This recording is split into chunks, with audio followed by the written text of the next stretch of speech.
gostaria, nesse processo, vou passar a presidência para o meu amigo, parceiro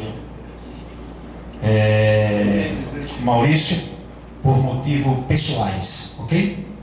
Por favor.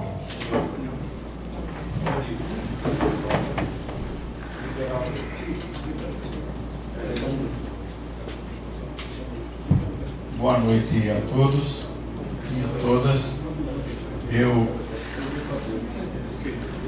gostaria, as partes que antecederam a minha palavra, vocês podem estar liberados. Se quiserem participar, sejam bem-vindos. Se não, podem ficar à vontade para se retirarem, se quiserem, se assim quiserem. Secretário.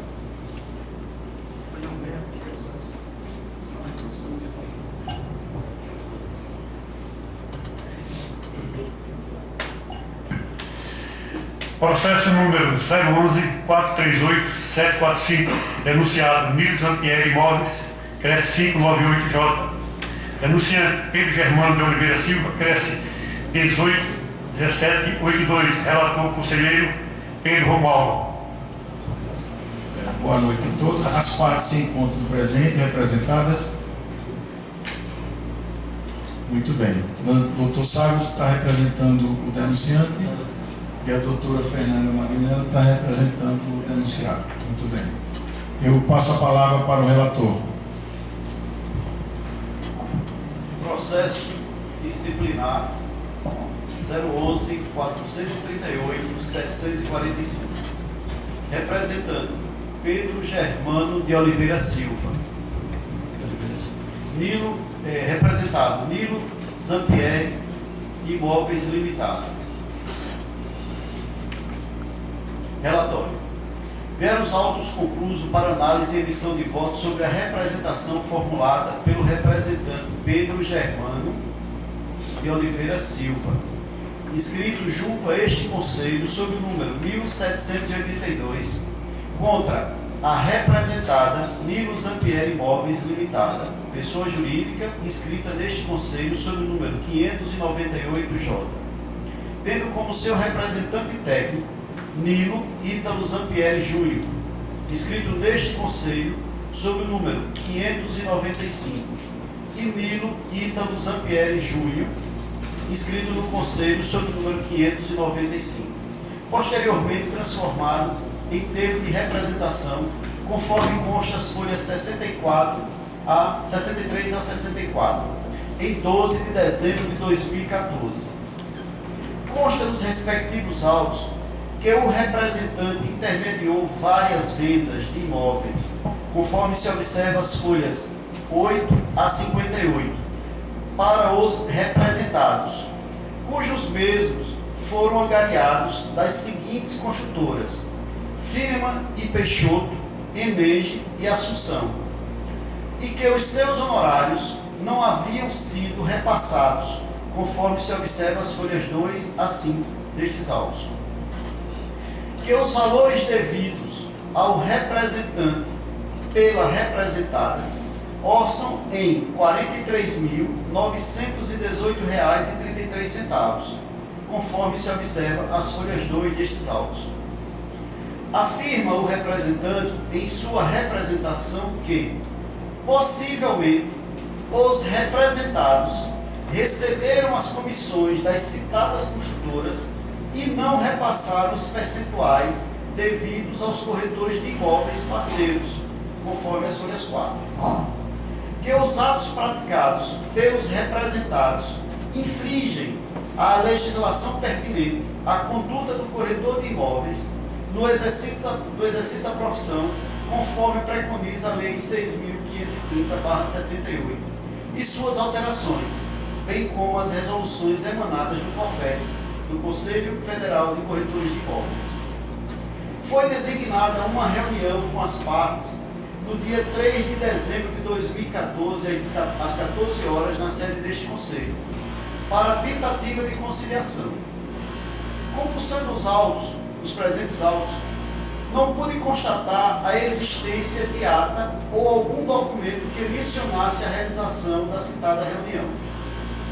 O parecer preliminar emitido pela ACEJU foi pela lavratura do termo de representação, conforme se observa as folhas 62, cujo mesmo sugere a aplicação das sanções disciplinares contidas nos dispositivos artigo 3º, inciso 6º, 7º, 11º e do artigo 6º, inciso 7º e 10º da resolução COFES número 326/92. No dia 12 de dezembro de 2014, foram lavrados os termos de representações contra a representada Nilo Zampieri Imóveis, pessoa jurídica, Nilo Ítalo Zampieri Júnior e Nilo, o representante técnico, e Nilo Ítalo Zampieri Júnior, o corretor de imóveis.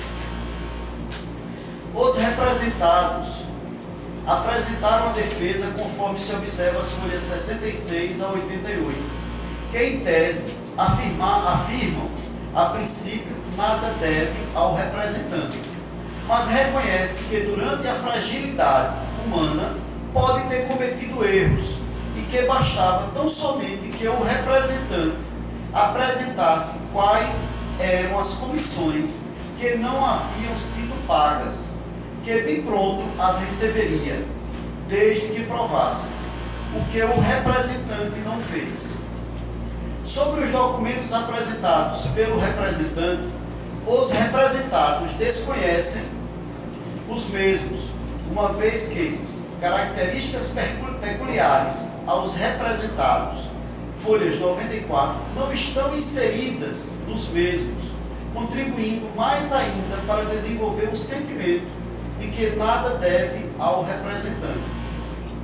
Os representados reafirmam constantemente que a sua certeza de que nada deve ao representante, bem como jamais praticou ato que fosse de encontro ao ordenamento disciplinador da profissão de corretor de imóveis, de acordo com a Lei 6.530/78 e suas resoluções. Pelo contrário, o representante, em suas assertivas, macula a imagem dos representados, construídas há mais de 20 anos.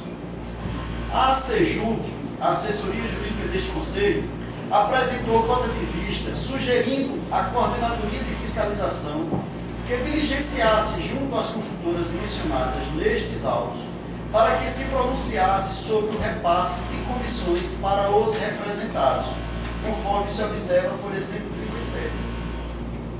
Consta as folhas 138 a 140 que as construtoras Enege, Assunção e Firema, Assunção e Firema e Peixoto, citadas nos presentes autos, foram oficiadas para se pronunciar sobre o assunto. A Enege, como resposta ao ofício CRES/PRES número 09/2015, informou que todos os valores devidos aos representados já foram devidamente pagos, conforme se observa as folhas 142 destes autos. A Firema em Peixoto, como resposta ao ofício CRES/PRES número 11/2015, informou que todos os valores devidos aos representados também já foram devidamente pagos, conforme se observa as folhas 143. Quanto à construtora Assunção, não consta nos autos a sua manifestação quanto ao ofício CRES/PRES número 10/2015. Pedro Germano de Oliveira Silva, representante, apresentou um requerimento juntando aos presentes autos, uma proposta de compra, 2 notas fiscais eletrônicas, 2 recibos e uma certidão de ônus. Estes documentos corroboram para a comprovação de que o representante vendeu e não recebeu a comissão devida, conforme se observa as folhas 145/150. Os representados se manifestaram sobre os documentos juntados aos autos em 11/8/2015, conforme as folhas 144-150. Afirmando que de nada mudaria toda a argumentação apresentada anteriormente, conforme se observa as folhas 153/166. Existe nos autos uma declaração da senhora Mona Lisa Vanessa, gerente de financiamento dos representados, dando conta de que o representante não participou das negociações para a venda do imóvel, apartamento 606, bloco 6, do condomínio residencial Miramar, tudo em conformidade com as folhas 167. Os representados, as folhas 169 a 179, requereram a editada da sentença prolatada pela senhora juíza da 8ª Vara Civil da capital do estado de Alagoas, nos autos 070 838 537 2015, ação de cobrança, cuja mesma, de maneira resumida, informo que o representante não conseguiu provar o alegado, ou seja, os seus argumentos e provas foram insuficientes para levar à condenação das representadas. Na respeitável sentença prolatada, conforme as folhas 180 a 205, o representante foi condenado a pagar por litigância de má-fé, uma vez que o mesmo estava cobrando uma dívida de R$ 43.918,33, mas reconheceu o recebimento de R$ 25.140,77, conforme se observa as folhas 208. O parecer conclusivo da ACEJU, conforme as folhas 211 a 213, foi pela procedência dos termos de representação, sugerindo a aplicação das sanções disciplinares contidas nos dispositivos, artigo 3º, inciso 1, 6, 7 e 10 e 11 da Resolução COFES 326/92. O coordenador de fiscalização informou que os representados não são reincidentes, apresentou as defesas e não possuem pendência financeira para com este Conselho, conforme se observa as folhas 214. A primeira turma da CEFISC, Comissão de Ética e Fiscalização Profissional, em julgamento, opinou pela procedência da representação, sugerindo a aplicação de uma multa de 10 anuidades, conforme se observa as folhas 217. Existem nos autos alguns pontos que chamam a atenção. Se não, vejamos. Primeiro, os documentos acostados aos autos, das folhas 8 às folhas 10, não oferecem nenhum elemento caracterizador de que o representante foi o corretor que fez a intermediação da venda dos citados imóveis ali apresentados. Bem, a proposta de compra apresentada às folhas 11, até prova em contrário, não caracteriza que foi o representante quem intermediou a venda. Observa-se que, na parte inferior do citado documento, denominado de termo de aceitação do vendedor, consta um texto e uns espaços vazios a serem preenchidos pelo corretor intermediador no momento da venda. Pois bem, estes espaços continuam vazios, inclusive sem assinatura do corretor. Existe no citado documento, fora do campo de texto, uma descrição, abre aspas, corretor, dois pontos, Pedro Germano, fecha aspas, gerência, abre aspas, gerência Luiz Roberto, fecha aspas. Até prova em contrário, foi colocado depois, como poderia ser colocado em qualquer outra, como poderia ser qualquer outra anotação. C. Nos contratos de reserva de imóvel, folhas 12 a 17, em nenhum momento consta o representante como corretor, e sim como testemunha, que são personagens totalmente diferentes, com interesses diversos. Na representação apresentada, as folhas 2, item 1, afirma o representante não teve as suas comissões de corretagem pagas por inúmeras vendas de imóveis realizadas. Contudo, os documentos de folhas 18 a 33, 35 a 40, 42 a 49, 51 a 57, se reportam a locação de imóveis e não de vendas, o que é objeto da representação em tela, portanto, dispensável a estes autos. Os documentos de folhas 98 a 136 apresentados ou inseridos nos autos são totalmente dispensáveis a estes, uma vez que consistem em documentos repetidos. F. A data da emissão dos contratos de reserva de imóvel remontam de 21 de agosto de 2010, 14 de setembro de 2010, 15 de setembro de 2010, 6 de outubro de 2010, 19 de abril de 2011, 14 de junho de 2011. A proposta de compra remonta de 27 de dezembro de 2012. Se observarmos estas datas, facilmente se constata que já se passaram mais de 4 anos, mais de 48 meses e mais de 1.440 dias depois para que fosse tomada uma providência para pleitear o recebimento de honorários.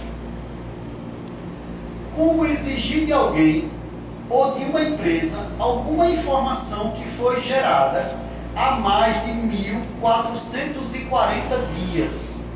Não se consegue, no mundo moderno, acumular tanto papel. O arquivamento magnético também tem as suas falhas, pois o servidor de um sistema de computação pode ter uma pane e os dados se perderem. A representação foi protocolizada no dia 30 de outubro de 2014, ou seja, quase 48 meses e quase 1.500 dias depois da assinatura do contrato de reserva do imóvel, conforme se observa as folhas 16. Creio que este processo pode servir de exemplo para todos nós, corretores de imóveis inscritos no Conselho Regional, pois não podemos deixar passar tanto tempo para irmos em busca dos nossos honorários ou direitos, seja qual for a esfera competente.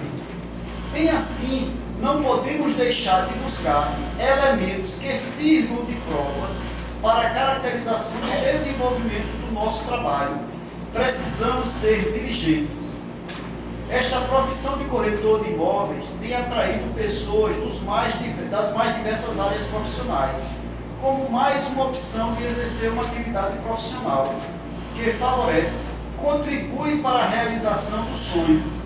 Mas isso somente é possível quando se desenvolve este ministério com lisura, ética, seriedade e decência. Este é o relatório. Muito bem. Nesse momento, eu gostaria de passar a palavra ao advogado do denunciante. Antes não tem questionamento. Você quer primeiro tirar algumas dúvidas? Desculpe. Só um pouquinho, doutor. Pois não, fique à vontade. Doutor Pedro. As unidades elas foram comercializadas. Se houve a comercialização, houve a figura do corretor ou da corretora. Em algum momento, a denunciada ela menciona qual o corretor ou corretora efetuou essas vendas. Não, na realidade, ela não diz quais foram os corretores. Os documentos que foram acostados aos autos não são documentos onde o colega corretor ele teve o cuidado de pegar e deixar claro que ele era o corretor. Nas propostas que tem aqui, ele está figurando como testemunha. Ele não figura como corretor. Se ele tivesse apresentado algo que mostrasse que ele tinha sido o corretor, aí tudo bem. Mas o que consta aqui é que ele está como testemunha. Logicamente, eu deixo bem claro, como deixei na outra vez, eu estou dando o meu parecer pelo que está nos autos. Tá certo? Tá nos autos. Talvez eu não tenha sido bem claro. quando eu perguntei, não foi com relação ao denunciante. A denunciada, Se ela informa quem foi que efetuou essa Não, ela não informa, ela apenas rebate, tá certo? Inclusive, é como está aqui nos autos. Se eu devo, eu pago, mas me apresente o que eu devo. O que é tudo estranho aqui, por isso que eu digo, esse texto que eu coloquei, eu acho que foi muito oportuno, não é porque foi da palavra minha não, mas eu penso o seguinte, reparem como são as coisas. A gente viu agora há pouco o julgamento do outro processo. Então é o que eu lhes digo. Não deixemos de fazer as nossas anotações, de deixar registrado algo que prove que realmente eu aproximei o vendedor e o comprador. Porque senão o que vai acontecer? O caso anterior está registrado lá no WhatsApp. Tá certo? Está registrado no WhatsApp. Então o que acontece? Aqui ele passou 1.500 dias para reclamar uma comissão, para reclamar os honorários. Né? Então assim, e os documentos que ele trouxe para cá não está dizendo que ele é o corretor, está dizendo que ele é uma testemunha. E quando eu relatei aqui com relação quando eu falei aqui que tem abaixo do texto da proposta, está escrito, eu creio, eu tenho assim, o meu entendimento é de que não é a assinatura da pessoa, não é a assinatura, ele primeiro colocou o nome, como qualquer pessoa poderia colocar. A questão, todas imobiliárias ou corretor autônomo, embaixo consta corretor ou a imobiliária, o gerente. O gerente assina de comum acordo através do corretor, ou seja, a venda do apartamento, do que for, mas o corretor tem que estar presente e o gerente compartilhar isso aí, porque o gerente recebe esses percentuais do corretor, da venda no geral.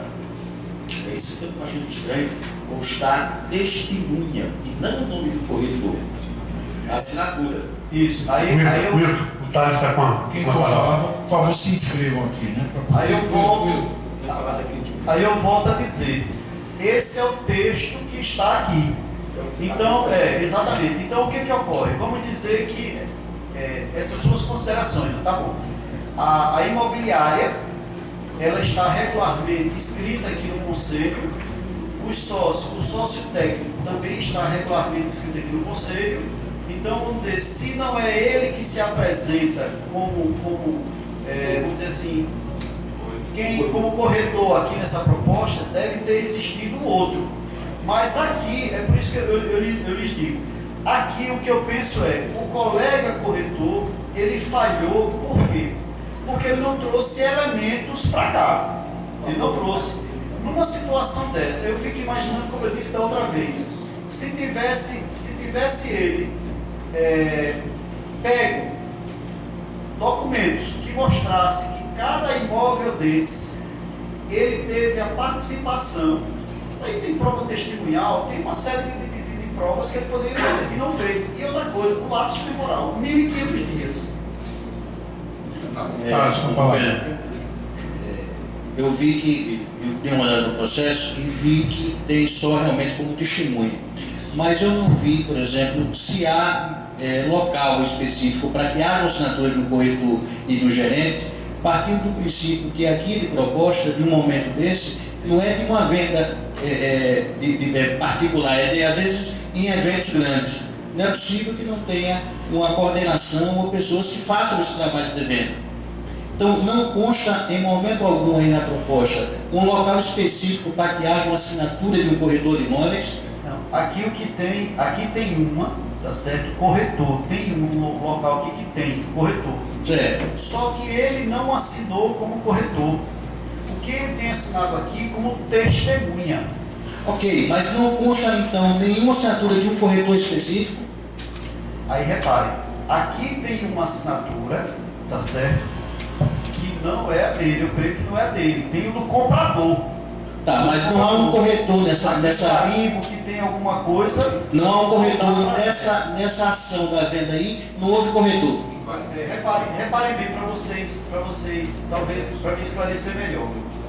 eu, como membro das duas profissões que eu tenho, uma como advogado e outra como corretor, eu criei um costume que eu digo também para vocês.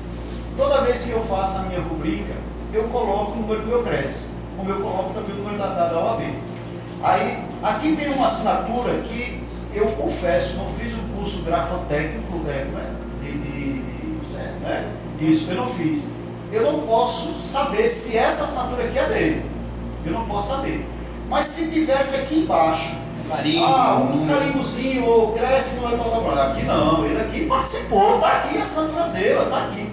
Interessante que essa é só tem uma única proposta, tem uma assinatura aqui que não, nem em cima do nome, tá certo? Talvez fosse relevante, mas assim, nem em cima do nome corretor, a pessoa teve cuidado.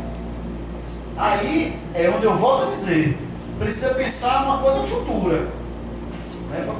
Satisfeito? Alguém mais quer fazer uso da palavra? Wilton. Doutor Pedro, só esclarecendo, esse tipo de imóvel de venda está em construção, tá certo? Portanto, o 1000 dias que o senhor fala, porque está em construção, porque a fundação está lá na frente, tá certo? É isso aí que eu esclareci para você. Esses 1000 dias que você fala, é isso. Na verdade, é o prazo da obra, 3 anos, 3 anos e meio, então esse prazo é normal, é natural. Né? Vamos lá, mais alguém? Então, nesse momento, o doutor Sávio Martins, por favor, com a palavra. 15 minutos para o senhor falar.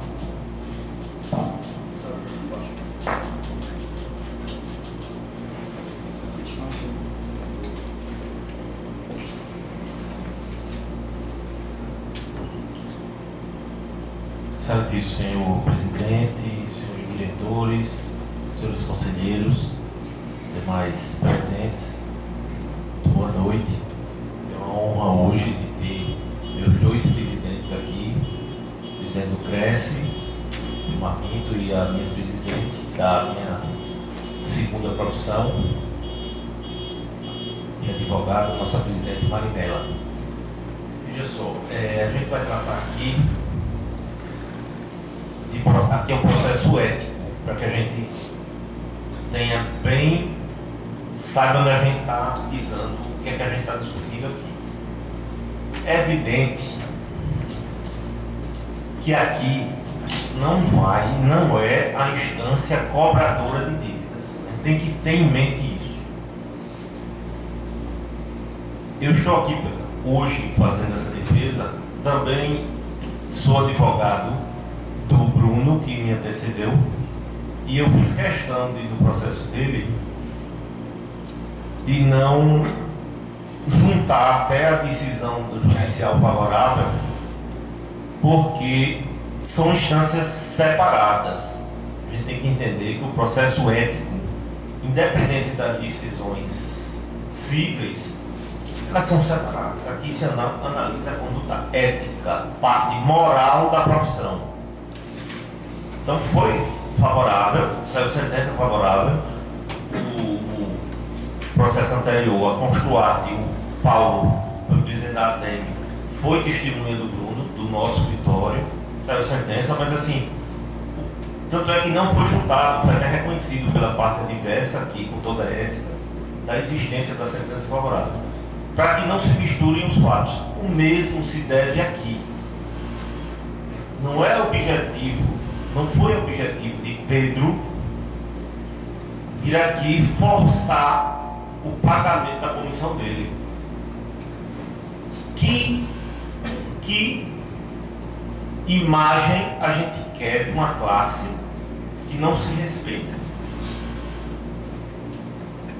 São vários corretores. Só no meu escritório deve ter entre 5 a 6 ou 7. 5 a 7 ações contra as Zampieri. Nada pessoal, é um escritório que tem ações contra construtoras, a favorável a construtoras, contra imobiliárias, nada pessoal, apenas coincidiu. Acho que a época o sindicato indicou o nosso escritório, até por sermos especializados nessa área. Então, assim, não é. Ninguém está vindo aqui cobrar, mas são vários corretores lesados. Tem o caso do Lenildo, que está para julgamento agora, Mas que eu volto a dizer, as instâncias são separadas. Ele não recebeu nenhum real de comissão. Ele passou 2 anos trabalhando, largou tudo que tinha. E assim, a pergunta é, o conselheiro relator está correto nas observações dele. Acho que ele deu uma saída. Foi. O conselheiro está correto. O corretor tem que se precaver. Eu tenho dito isto até em palestras, deve se documentar. Mas será que a gente toda hora, todo negócio que fizer, principalmente no imobiliária, que você trabalha há muitos anos, que você tem parceria, você vai estar sempre achando que vai levar um golpe, vai ser vítima de um estelionato, vai ser vítima de algum. Será que a gente vai ter que desconfiar de todo mundo? Então, assim, foram vários corretores, e esses vários corretores tiram a nobreza da profissão. Como é que uma imobiliária é conhecida? Uma imobiliária é conhecida, deixa de pagar vários corretores, são várias ações.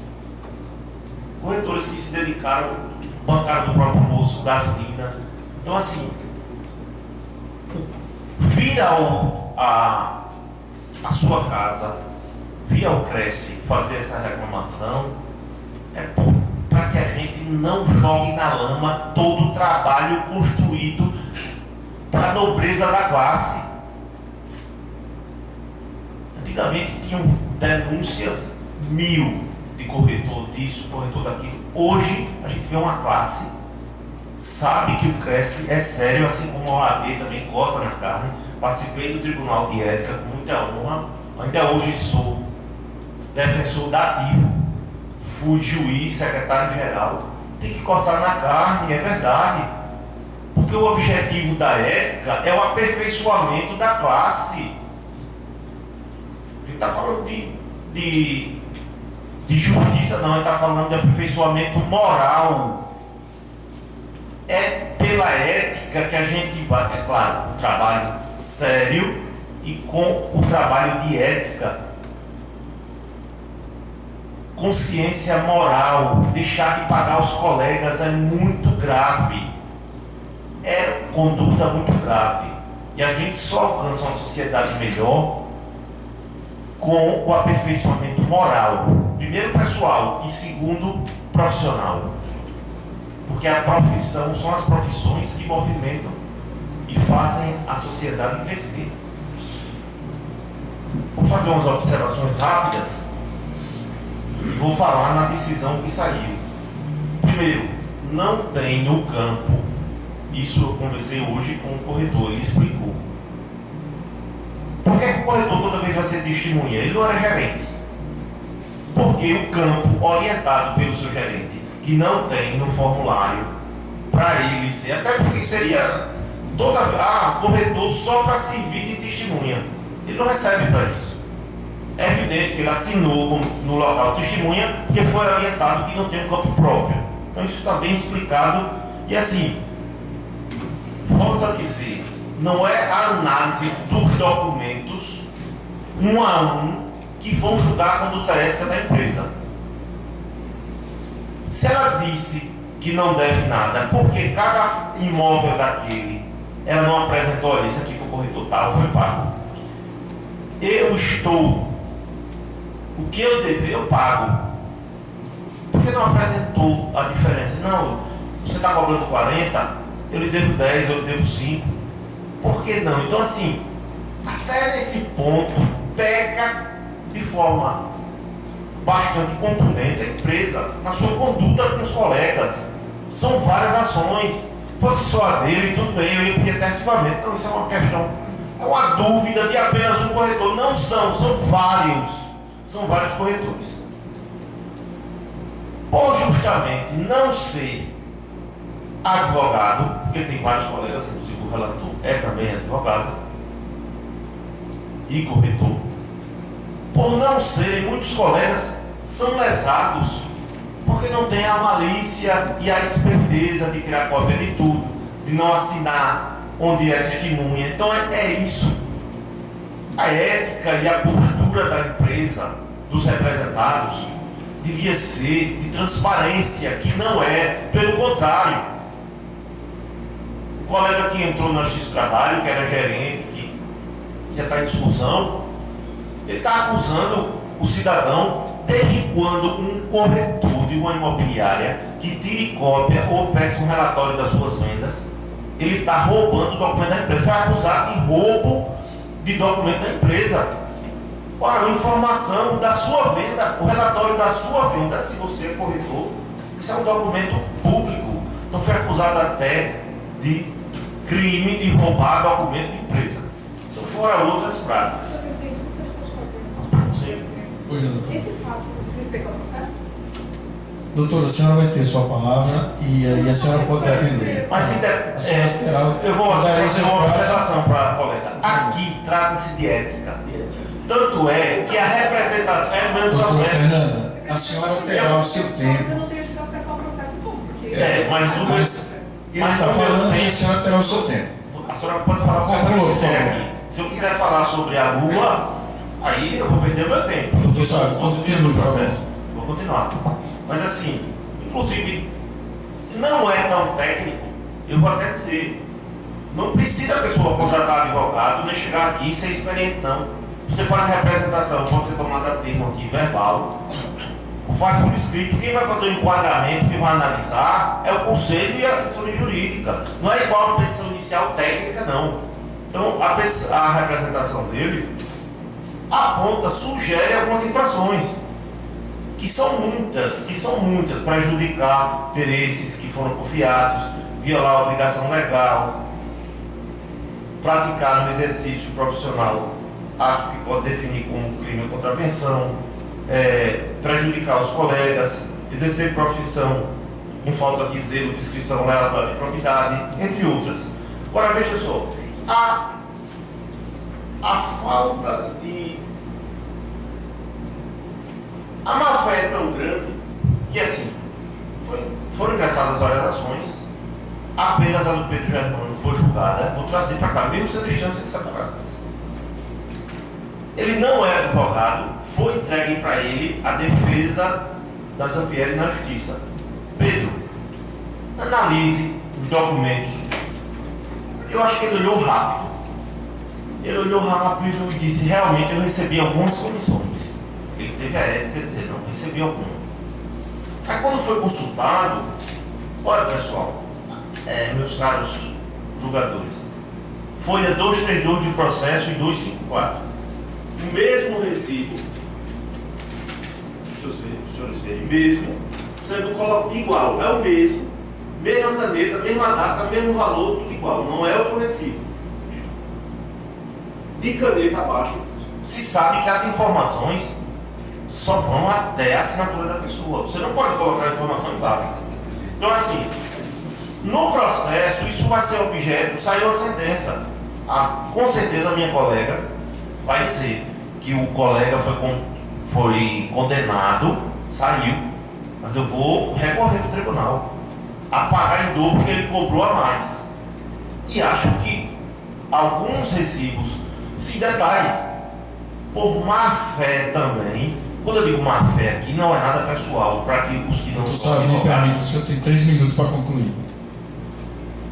Má fé aqui significa técnico, não é nada pessoal. O termo má fé, outro dia eu disse, você está com má fé processual, é técnico. Então assim, recibos iguais, em folhas diferentes, cheques iguais, um tem uma observação, o outro não. Então assim, foi assim que na justiça foi apresentado. Foram clonados, copiados e de caneta, colocados aqui, os documentos estão aqui, mesmo documento, mesmo, aí embaixo tem apartamento tal, e o outro não tem nada, mas é o mesmo documento.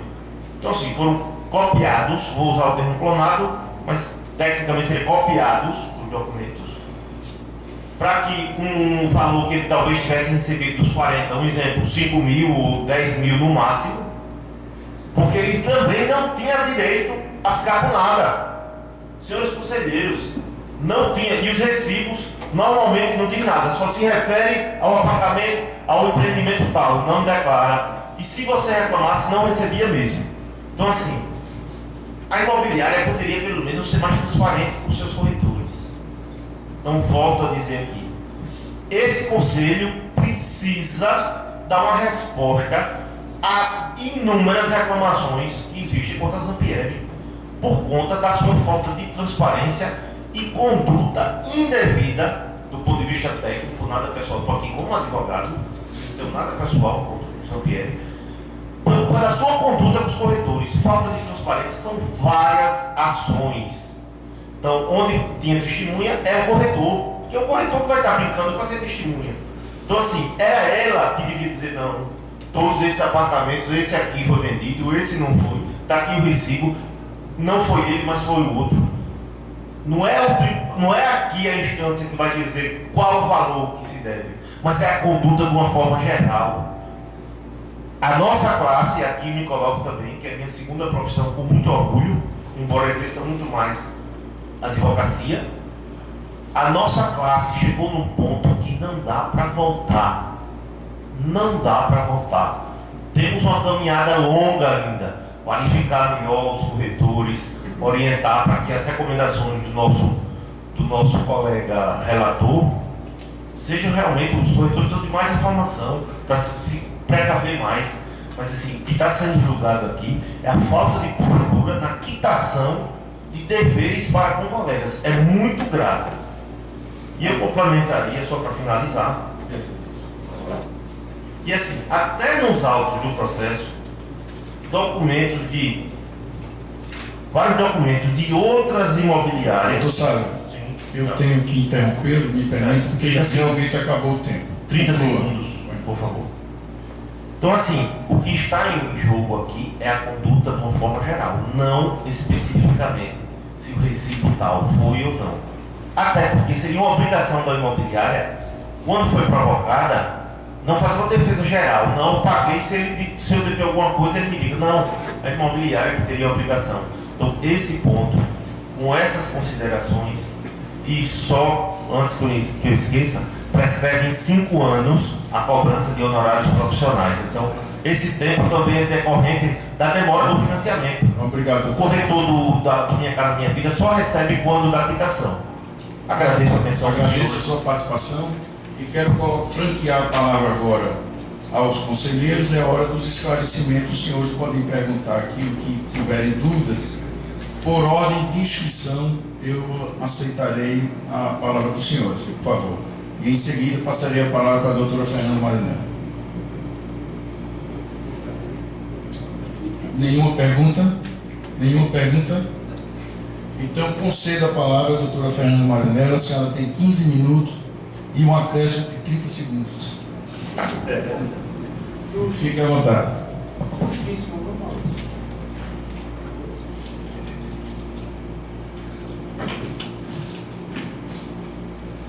Senhoras e senhores, boa noite a todos. Gostaria de cumprimentar, em primeiro lugar, o presidente dessa casa, o conselheiro Vilmar Pinto da Silva. Prazer imenso estar aqui mais uma vez nesse conselho, que tem com certeza credibilidade e trabalho reconhecido por toda a sociedade alagoana. Então, parabéns pelo trabalho dos senhores. Também gostaria de cumprimentar o nosso presidente em exercício, o Maurício. Obrigada pelo respeito e consideração. Gostaria de cumprimentar também o relator do processo, o Dr. Pedro Romualdo Neto, e em seu nome cumprimentar todos os demais conselheiros que compõem, portanto, esta corte julgadora. Também gostaria de cumprimentar os advogados aqui presentes, os demais corretores que aqui fazem parte dessa plenária, e cumprimentar também os colaboradores dessa casa e a gratidão pelo trabalho desenvolvido. Senhores, nós estamos falando efetivamente de processo ético-disciplinar. Isso é fundamental e é preciso ficar claro. Aqui nós não estamos discutindo o pagamento de honorários. Efetivamente, eles devem ser pagos e devem ser discutidos na seara competente. Nós estamos falando, sim, do reconhecimento de uma infração ética. No entanto, essa infração ética vem do fato de que os honorários não foram pagos. Essa infração ética diz diretamente respeito ao julgamento do processo judicial que nós estamos aqui a falar. Afinal de contas, se no processo judicial fica reconhecido que não há verbas a pagar, não podemos admitir, portanto, que a infração ética aconteceu. Portanto, a infração ética diz respeito diretamente ao não pagamento destes honorários. Senhoras e senhores, nós estamos falando, em primeiro lugar, de réus primários. Réus primários porque não existe nessa casa qualquer condenação anterior. Portanto, não podemos afirmar que outros processos existem, que outras condenações existem, até porque todos os senhores já julgaram aqui outros processos, julgando pela improcedência das denúncias. Portanto, se outros processos existiram, não existem, ou se existem, não foram condenados. E aqui, portanto, temos que lembrar que nós estamos falando de representados primários. Não podemos admitir alegações de que muitos processos existem, muitas ilegalidades foram praticadas. Nós não julgamos com esse tipo de falácia. Precisamos julgar com a verdade dos autos, precisamos julgar com a verdade do processo. Isso é fundamental. Senhoras e senhores, nós temos que lembrar ainda que o representante, na sua inicial, diz: possivelmente haverá verbas a pagar. Possivelmente haverá verbas a pagar, e digo mais: quem acusa, prova. Quem representa um agente da sociedade, um cidadão responsável por suas obrigações, deve comprovar. Na justiça foram cobrados, sim, honorários do montante de R$43 mil, mais ou menos isso. Efetivamente foram reconhecidos os pagamentos e ninguém o fez sob tortura, ninguém o fez sob ameaça, até porque o Poder Judiciário não o admitiria. Se a condenação foi litigância de má-fé. Aqui sim nós estamos falando de litigância de má-fé. E eu não estou falando de uma simples falácia de um advogado dessa tribuna, e respeito muito meu colega Sávio. Mas eu estou falando, senhores, acima de tudo, de uma decisão judicial, de uma sentença judicial no qual o representante foi condenado por litigância de má-fé no valor dobrado àquele que ele pleiteava. Senhores, e é desta mesma litigância de má-fé, desta mesma condenação judicial, que nós estamos falando desta infração ética. Será que efetivamente houve alguma infração? Senhores, se na justiça nada foi devido, e se efetivamente não foi devido porque a justiça condenou, já reconhecendo falsa daquelas cobranças, nós não podemos reconhecer, portanto, neste processo, qualquer infração ética disciplinar a ser praticada. Além disso, senhores, nós estamos lembrando, sim, que a Resolução 326 de 1992 do CONFES reconhece que o corretor, ele tem a obrigação para com a classe e para com os colegas de não referir de forma desairosa com sua classe. E efetivamente o que acontece nesse processo, estamos falando de acusações falsas, de palavras utilizadas de baixo calão, nós estamos falando de falta de respeito com o colega e com a classe. Isso sim exige punição, isso sim exige um processo por esse conselho. E diz ainda a Resolução 326, diz ainda o inciso 11 da Resolução 326, relacionar-se bem com os colegas é a obrigação do corretor, dentro dos princípios de consideração, de respeito, de solidariedade, em consonância com os preceitos e a harmonia da classe. Efetivamente, senhores, a má-fé não está para com os representados. A má-fé está, sim, com o desrespeito à resolução para com o representante nesse processo. Efetivamente, nós temos independência das instâncias, bem coloca o nosso colega que me antecedeu. Mas a independência das instâncias não serve como tese deste processo. Afinal de contas, a infração ética aqui diz respeito ao não pagamento de verbas que foram pagas, diz o processo judicial. Portanto, não há qualquer infração a ser alegada. E mais do que isso, a acusação de estelionato também foi apresentada aqui. As acusações não podem ser jogadas ao vento desta maneira. Em tempo de fake news, nós não podemos admitir que as pessoas digam o que bem entendem e a responsabilidade não aconteça. Portanto, eu peço a esse conselho a mesma responsabilidade para a apuração dos fatos aqui apresentados. E digo mais, senhores, de que infração efetivamente nós estamos falando? Vejam bem, nós estamos falando que no pedido há uma indicação de infração praticada. No parecer preliminar, outra é a infração praticada. No parecer jurídico, nós temos uma outra fundamentação. No relatório, não diz nada, e não no relatório deste julgamento, mas no relatório anterior. Senhores, assim, a minha primeira pergunta é: qual efetivamente é o tipo, qual é a infração efetivamente que foi praticada pelos representados? O processo não diz. Cada hora um inciso diferente aparece, cada hora uma acusação diferente é apresentada neste processo. Senhores, nós estamos falando de um pedido de cancelamento de inscrição, com apreensão de carteira, nós estamos falando de aplicação de multa acumulada e ainda o dobro por uma reincidência que sequer existe. O que é isso? Cadê efetivamente a verdade dos fatos? Nós estamos falando, senhores, de uma empresa séria no mercado e que até prova em contrário não pode ser condenada sem elementos consistentes. Volto a dizer que a mera falácia não pode ser utilizada. E neste contexto, peço ainda a desconsideração do responsável, Nilo Zampieri, deste processo. Afinal de contas, a teoria da desconsideração da personalidade jurídica não pode ser utilizada. Nós estamos falando, senhores, de relações de parcerias. entre pessoas jurídicas. Portanto, nós não podemos admitir a responsabilização de Nilo Zampieri nesse processo. Além disso, devemos alertar, falando sim da possível alegação de verbas honorários do período de 2009 a 2013. 2009 a 2013, documentos apresentados no processo que não tem qualquer assinatura, que não tem qualquer comprovação de sua veracidade, que não tem qualquer comprovação com relação à sua praticidade ou utilização efetiva para aquela relação.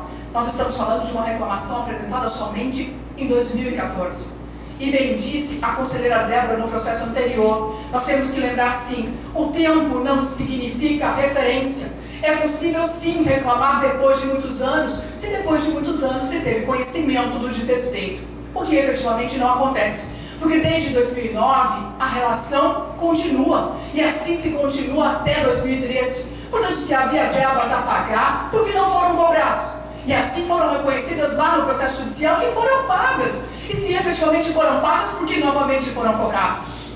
Mais do que isso, senhores, pensando neste prazo, nós não podemos perpetuar a relação com relação à obrigação de guardar os documentos em prazo. A norma do CONFES estabelece o prazo de 1 ano para guardar os documentos.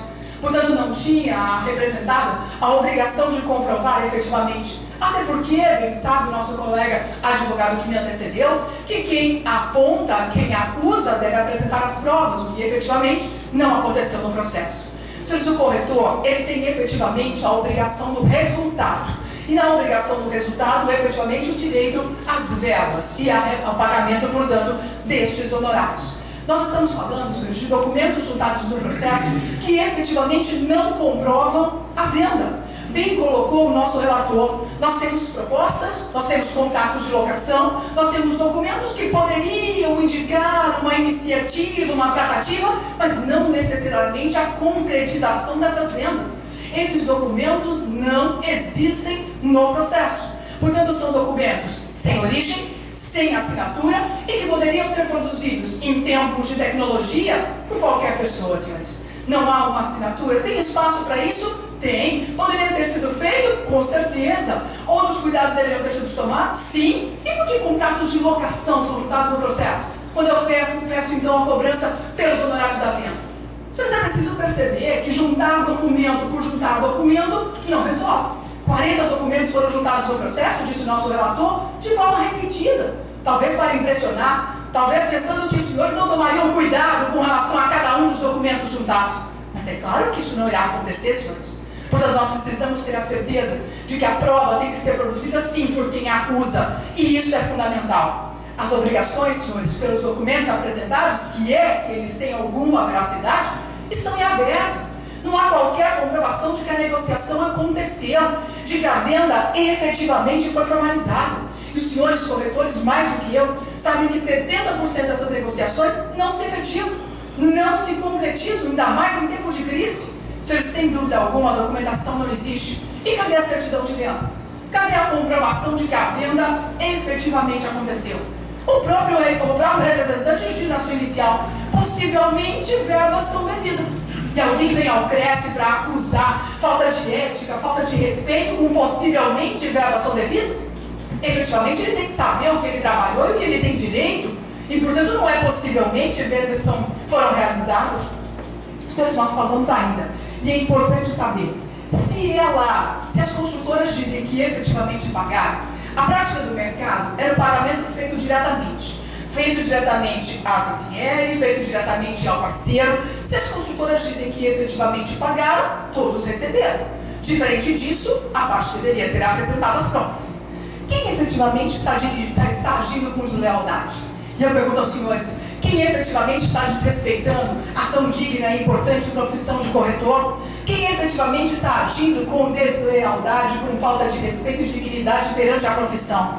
Nós estamos falando, senhores, de um texto apresentado pela própria representação que diz assim: correção de atitude, retidão.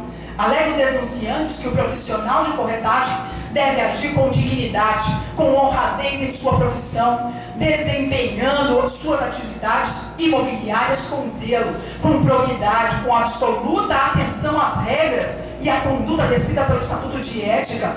Senhores, será que efetivamente essa conduta praticada ou alegada aqui é uma conduta antiética?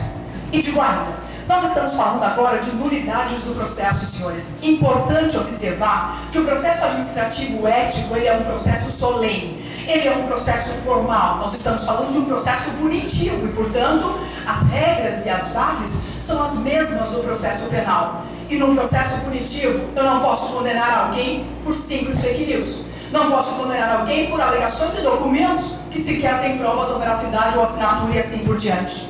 Nós temos que lembrar ainda que na instauração desse processo também há nulidades. Afinal de contas, a instauração do processo, ela foi feita pela coordenação de fiscalização. Na verdade, deveria ter sido realizada pelo próprio presidente do órgão e, portanto, mais uma nulidade a ser apresentada. Na instrução do processo, uma preocupação. Os senhores perceberam que nós iniciamos o julgamento e o presidente Vilmar, de forma muito digna, responsável, de forma muito coerente com suas condutas, se afasta do julgamento. Porque reconhece ele que há outras questões que o impedem de participar desse julgamento. No entanto, senhores, durante o processo, ele participou da instrução do julgamento. O presidente Vilmar, ao contrário do que estabelece o próprio Código de Ética do CONFES, o presidente Vilmar é que determina a instrução e os atos praticados durante a instrução do processo. Há uma incoerência nessa conduta.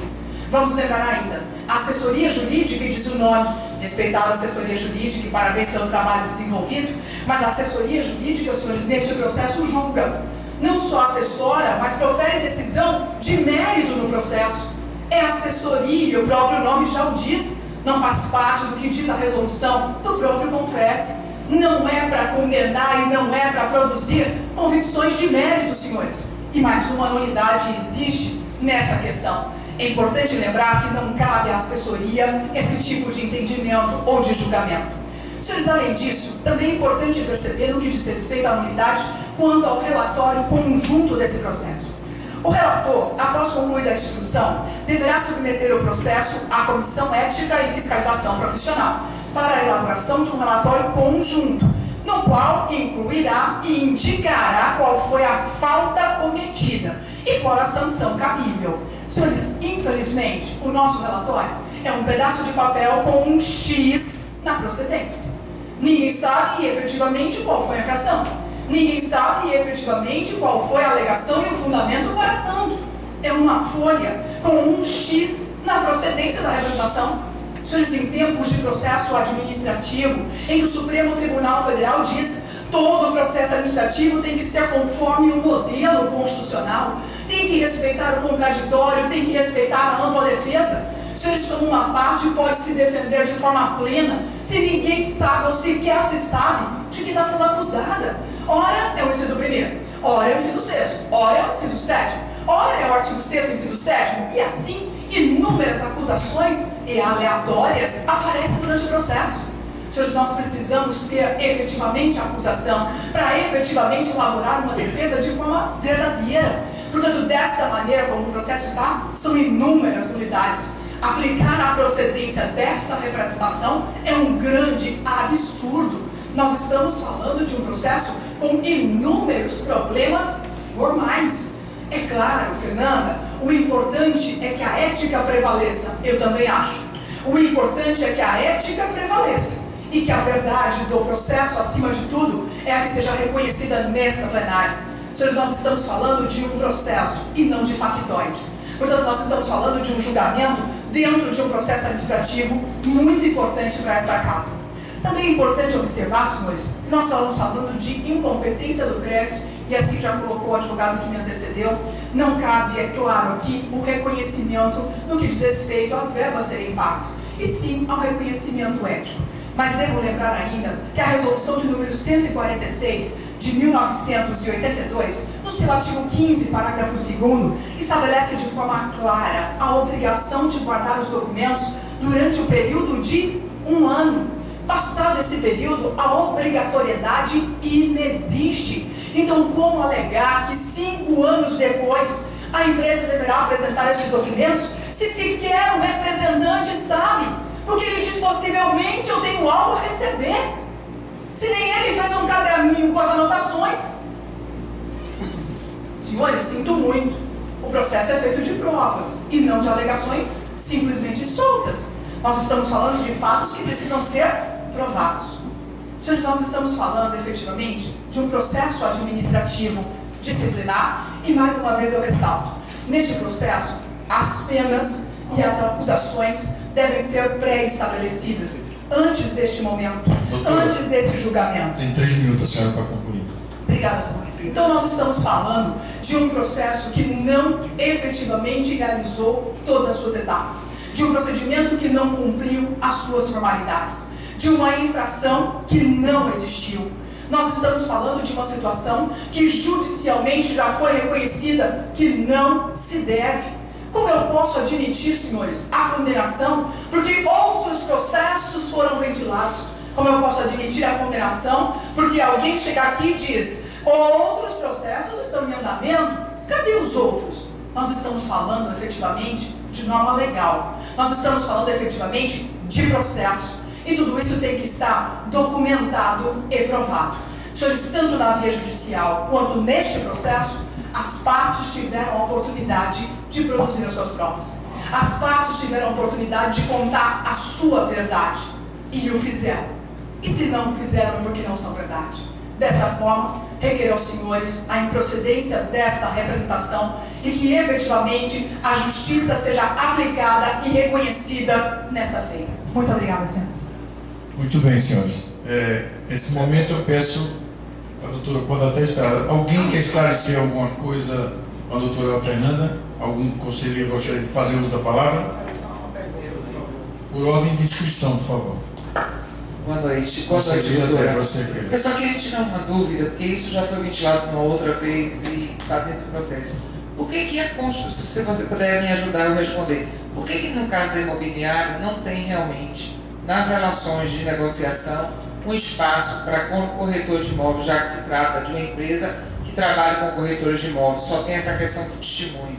Tem alguma resposta para isso? Doutora, realmente, na própria documentação apresentada, que não reconheço a veracidade dela, não reconheço a comprovação desses documentos, não tem qualquer assinatura com relação a isso. Nós temos um espaço reconhecido para essa assinatura. O próprio relator, no seu voto, diz no reconhecimento com relação a esse espaço e nada está preenchido nele. Tem assinaturas soltas no papel. Então, há oportunidade de fazê-lo, com certeza não. Mas não foi feito. Não foi feito pelo representante. Mas não tem um espaço corretor de imóveis, como tem uma proposta qualquer que nós trabalhamos comumente. Olha, Débora, nesses documentos apresentados aqui, existe espaço para fazer.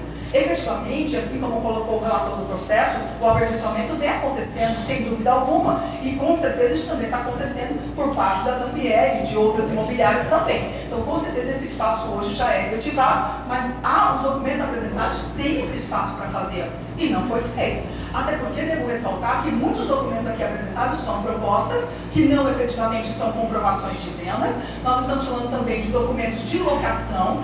Grande parte da documentação de dado no processo são de contratos de locação. Então, dizer que o documento não tem oportunidade, sequer nós temos documentos no processo. Ok, muito obrigado. Gostaria de passar. O conselheiro quer fazer alguma pergunta? Quero sim. Por favor. Doutora, não sei, a senhora sabe como funciona dentro da imobiliária, como é o procedimento dentro da imobiliária, né? Porque é o seguinte, a Zilton Ampierre deve ter vendido já mais de 2.000 imóveis, eu acho, com média. Né? E como é que não tem, como a Débora falou agora, como é que não tem um espaço para caracterizar a venda do corretor de imóvel? Se é uma imobiliária, se a construtora paga a comissão, e como é uma imobiliária, na prática, não faz isso. Não tem um espaço para o corretor que tem um número do CRES vendido por fulano. Como é que ela vendeu esse imóvel todinho e não tem? Só está dizendo que agora foi implantado. Conselheiro, eu vou primeiro pedir ao senhor que a gente se atenha aos fatos do processo. Que os fatos do processo é não pagamento de verbas ao representar. Olha, não pagamento de verbas. Se esses documentos eu não reconheço como válidos. Eles não são reconhecidos como válidos pela nossa representada. Portanto, eu queria requerer ao senhor a possibilidade de apresentar os documentos. Os documentos hoje, praticados hoje, porque de 2009 eu não tenho obrigação de guardá-los. Então, o senhor está usando aqui uma alegação de que não é fato do processo. Então a época não tinha, né? Eu não sei. Esses documentos aqui não são verdadeiros. Eu não reconheço esses documentos como documentos originais. Portanto, não foi apresentada e nem exigida a apresentação de documentos a partir desse momento, porque 9 anos ou 2009 nós não tínhamos a obrigação de guardá-los. Quanto à questão que a senhora está falando, que está discutindo aqui, é pagamento de comissão, falta de pagamento de comissão de corretora para o corretor é falta de ética, na nossa resolução. Então, se a gente está aqui discutindo comissão, mas a falta de um pagamento de comissão de um corretor para uma corretora e vice-versa é questão de ética. Por isso nós estamos aqui. O pessoal tem batido que a discussão é só sobre comissão. É lógico que comissão é na justiça. Mas a falta de ética no não pagamento é falta de ética. O que eu estou colocando é que a justiça já disse e reconheceu que não tem falta de pagamento.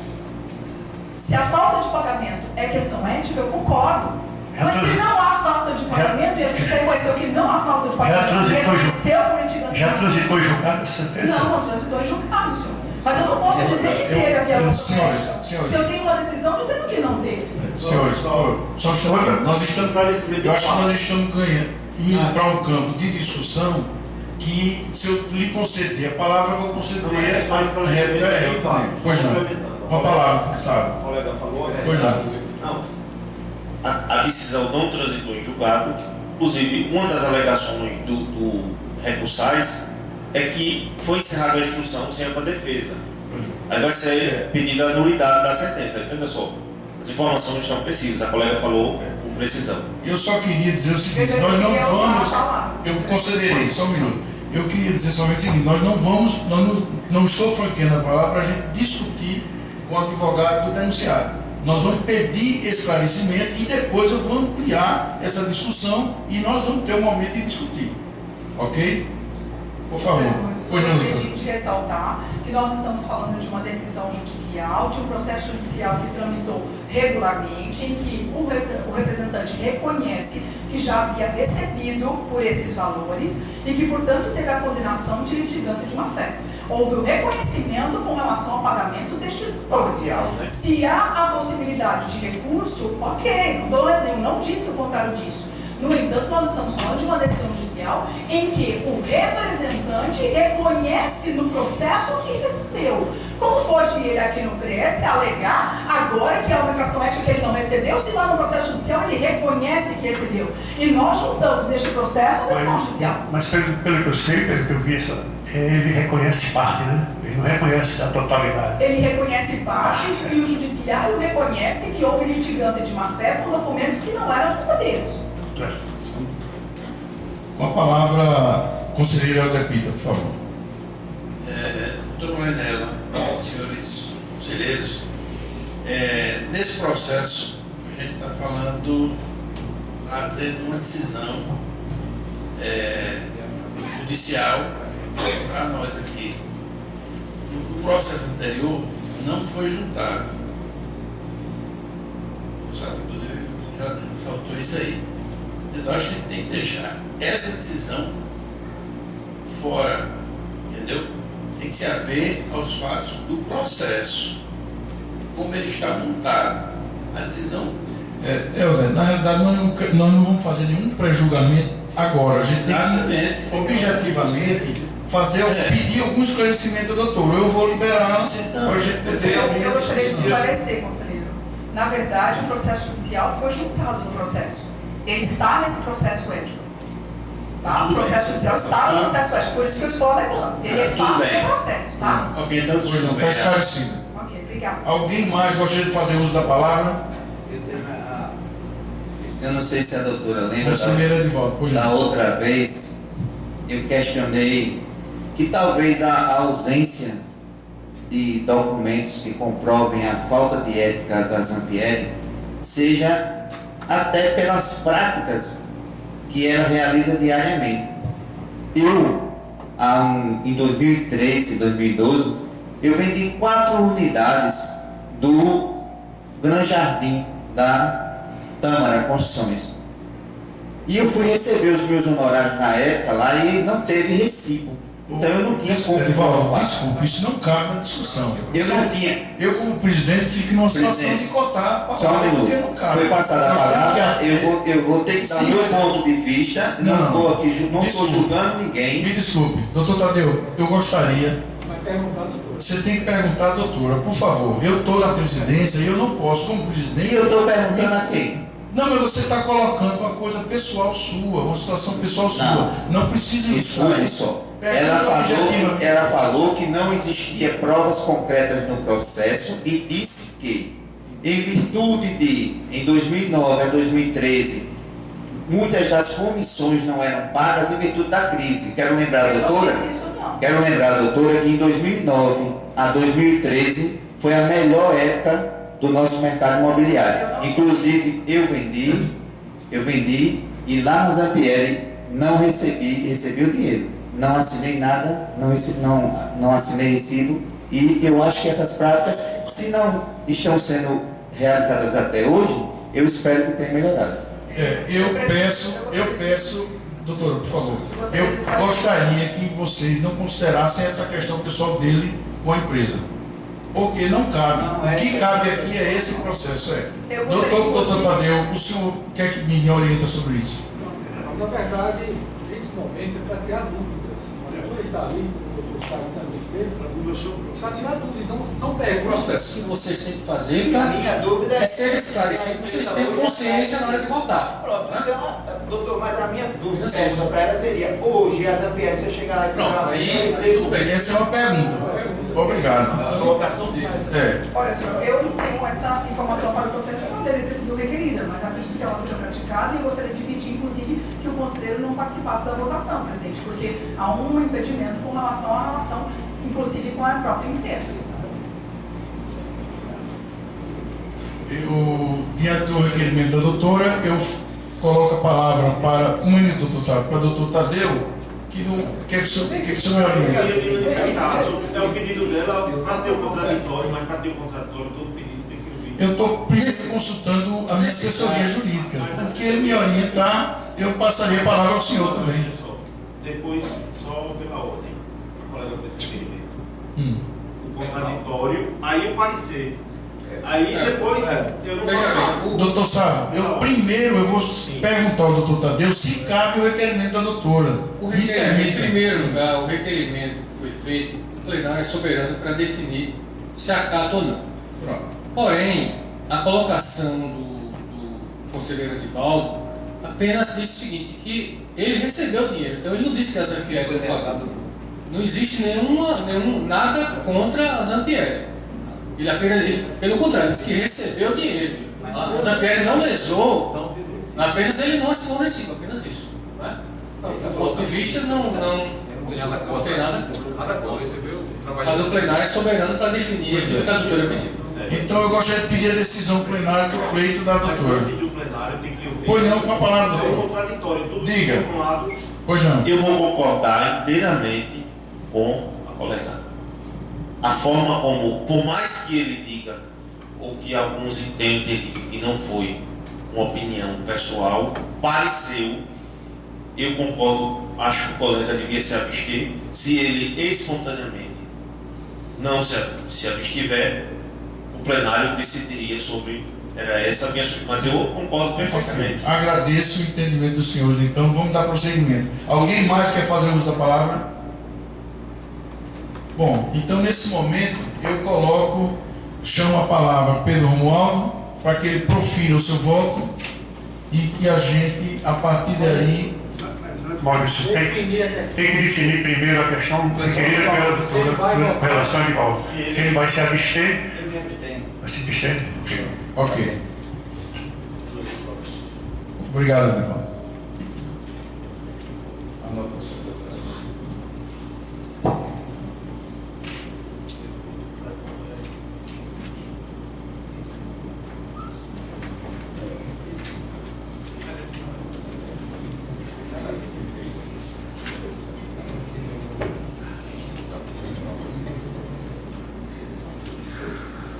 Presidente, eu queria pedir questão familiar, eu vou ter que apresentar assim, foram feitas as discussões, só o voto. Não teria mais nenhum que manifestar, não sei, depois que saiu a decisão, algum eventual recurso. Sem nenhuma objeção. À vontade, doutor Sábio.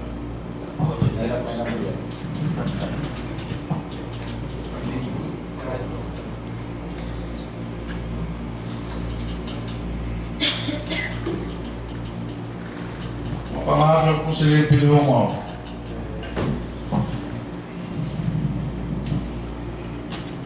Sem querer polemizar,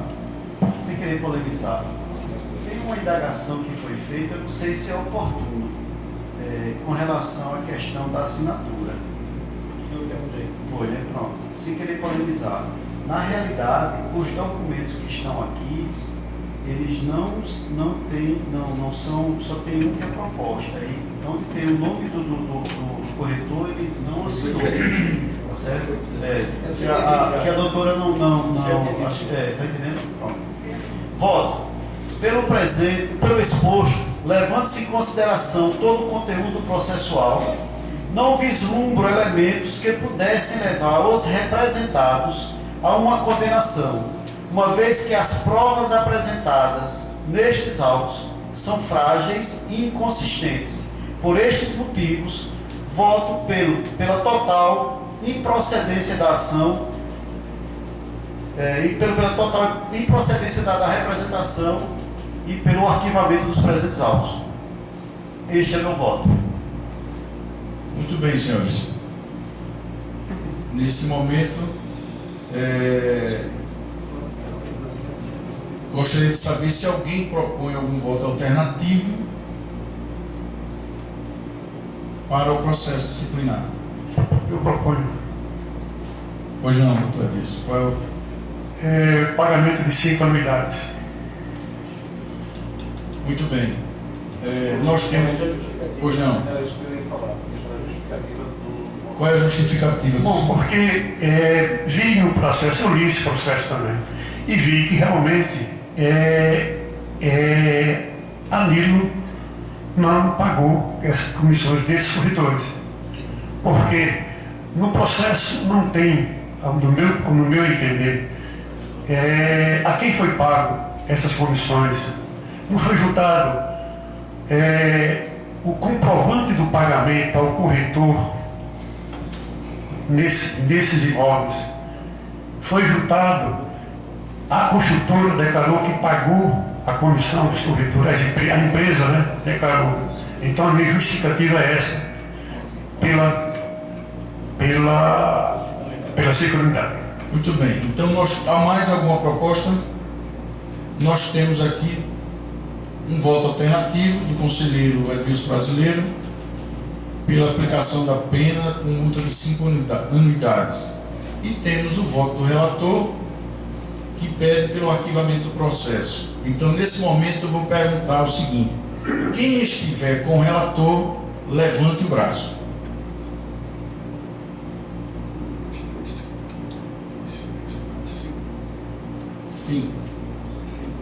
Cinco votos. Edivaldo se absteve de votar. Por favor, quem vota com o relator, levante o braço. 6 votos. E quem está de acordo com o voto do alternativo com aplicação de multa de 5 anuidades, levante o braço, por favor. 1, 2, 3, 4, 5, 6, 7, 8 votos. 8 votos. 8 votos. Bem, senhores, essa é a decisão. São 8 votos para a aplicação da multa de 5 unidades. E 6 votos com o relator. E 2 abstenções. O presidente Vilmar, 3 abstenções, certo? E eu, como estou presidindo, não posso votar. Então, eu gostaria de agradecer. Eu gostaria de agradecer aos senhores, agradecer à doutora Fernanda Marinella, ao doutor Paulo Nicolas e a todos os senhores. E vou passar a palavra ao presidente para dar continuidade ao encerramento da nossa plenária. Muito obrigado.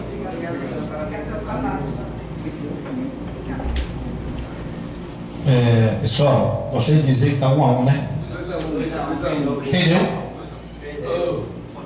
Ah, meu Jesus. Ainda bem que ele está aqui.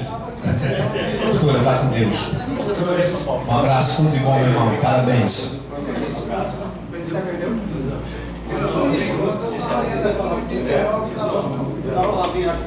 Rapaz, pode mais não, mas diga aí.